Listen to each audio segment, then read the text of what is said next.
Hi friends, எல்லோரும் எப்படி இருக்கீங்க? Saturday morning 5 o'clock. So Saturday night காரப்பணியாரம் செய்யணும் அப்படிங்கிறனால காலையில் இருந்துச்சு அரிசிலாம் ஊற வச்சு வச்சுட்டேன். ஸோ இட்லிக்குமே மாவு இல்லை, அதனால் இட்லிக்குமே அரிசி ஊற வச்சு வச்சுட்டேன். ஸோ லீவ் அப்போ அரைச்சி வச்சுக்கிட்டோம் அப்படின்னா வீட்லி கொஞ்சம் ஈஸியாக இருக்கும்.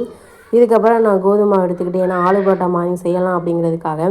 ஸோ இதை நல்லா பிசைஞ்சு வச்சுக்கிட்டேன். முன்கூட்டியே பிசைஞ்சு வச்சுக்கிட்டோம் அப்படின்னா மாவு ஊறி சப்பாத்தி கொஞ்சம் சாஃப்டாக இருக்கும். ஸோ மாவு காயாமல் இருக்கிறதுக்காக எண்ணெய் ஊற்றி நல்லா ஸ்ப்ரெட் பண்ணிக்கிட்டேன். ஸோ இதுக்கப்புறமா நான் கோலம் போட்டுட்டு துணி துவைச்சிட்டு வர கேப்பில் ஹஸ்பண்ட் வந்து மீன் வாங்கிட்டு வந்துட்டாங்க. ஸோ இதுக்கப்புறம் நான் ஆலு பரோட்டா முக்கியமாக மீன் குழம்பு முக்கியமாக, நமக்கு மீன் குழம்பு தான் முக்கியம். ஸோ அதனால நான் மாவு எடுத்து ஃப்ரிட்ஜில் வச்சுட்டேன். இதுக்கப்புறம் மீன் குழம்பு தாளிக்க ஆரம்பிச்சிட்டேன். ஸோ காலைல நான் மீன் குழம்பு வச்சு சாப்பாடு வச்சுட்டா மதியத்துக்கு ஆகிக்குது. ஏன்னா ஆலு பரோட்டா காலைல செஞ்சேன்னா திரும்பவும் நான் மதியத்துக்கு சமைக்கணும். ஸோ அதனாலே நான் மாவு எடுத்து ஃப்ரிட்ஜில் வச்சுட்டு காலைல குழம்பு வச்சுக்கலாம் அப்படிங்கிறதுக்காக. ஸோ இதுக்கப்புறமா வறுக்கிறதுக்காக என்னென்ன மசாலா நான் சேர்க்குறேன்னு பார்க்கலாமா?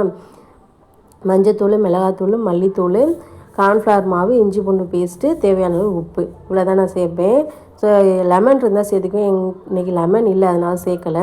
ஸோ இது எல்லாமே நல்லா மிக்ஸ் பண்ணிவிட்டு உப்பு காரம் எல்லாம் கரெக்டாக இருக்கான்னு பார்த்துட்டு மீனை போட்டுட்டேன். ஸோ மீனில் எல்லா பக்கத்துமே நல்லா ஸ்ப்ரெட் ஆகிற மாதிரி, மசாலா ஸ்ப்ரெட் ஆகிற மாதிரி நல்லா கிண்டி விட்டுட்டு வெயில் எடுத்து வச்சுட்டேன். ஸோ இது வெயில் எடுத்து வைக்கிற டயத்தில் சோறு வெந்துருச்சு, மீன் குழம்பு ரெடி ஆயிடுச்சு. ஸோ மீன் குழம்பு எடுத்து தனியாக எடுத்து வச்சுட்டேன். ஸோ எண்ணெய் ஊற்றிட்டு காஞ்சதுக்கப்புறமா மீனை எடுத்து பொரித்து எடுத்துட்டேன். ஸோ சாப்பிட்றதுக்குவே 9:30-10 மணி ஆயிடுச்சு. நான்வெஜ் எடுத்தால் மட்டுமே 9:30-10 மணி ஆயிரும் எப்போவுமே. ஸோ உங்கள் வீட்டிலலாம் எப்படின்னு சொல்லி கமெண்டில் சொல்லிட்டு போங்க.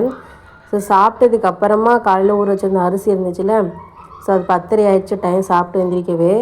ஸோ அதுக்கப்புறமா 10:30க்கு மேலே அரிசியெல்லாம் போட்டு கிரைண்டரில் அரைச்சிக்கிட்டு இருந்தேன். ஃபஸ்ட்டு பணியாரத்துக்கு தான் போட்டிருந்தேன், ஏன்னா நைட்டு சுடணுமே, அதனால் புளிக்கணும்ல மாவு, அதனால் ஃபஸ்ட்டு பணியாரத்துக்கு போட்டுட்டேன். ஸோ மாவு கெட்டியாக தான் எடுத்தேன், ஏன்னா தனியாக இருந்தால் பணியாரம் வருது என்னமோன்னு தெரியலை அப்படின்ட்டு மாவு கொஞ்சம் கெட்டியாகவே எடுத்து கிண்டிக்கிட்டேன். தண்ணி வேணுன்னா அப்புறம் ஊற்றிக்கலாம் அப்படிங்கிறதுனால. இதுக்கப்புறமா உளுந்து போட்டுட்டு இட்லிக்கு. ஸோ அதுக்கப்புறமா இட்லிக்கு மாவு ஆடிட்டுருக்கையிலே எங்கிட்ட நான் கிண்டிட்டு மாவை தனியாக எடுத்து வச்சுட்டேன் பணியாரத்துக்காக. இதுக்கப்புறமா இட்லிக்குமே மாவை ஆட்டிட்டு தனியாக எடுத்து வச்சுட்டேன். ஸோ இட்லிக்குமே மாவு நல்லா கிண்டிட்டு ஃப்ரிட்ஜில் எடுத்து வச்சுட்டேன் அப்படின்னா வேணுங்கப்போ நான் எடுத்து வச்சுக்குவேன் மாவு. ஸோ அவ்வளோதாங்க இந்த வீடியோ. இந்த வீடியோ உங்களுக்கு பிடிச்சிருக்குன்னு நினைக்கிறேன். அப்படி பிடிச்சிருந்தா மறக்காமல் சப்ஸ்கிரைப் பண்ணிட்டுக்கோங்க. ஸோ தேங்க்யூ, பாய்.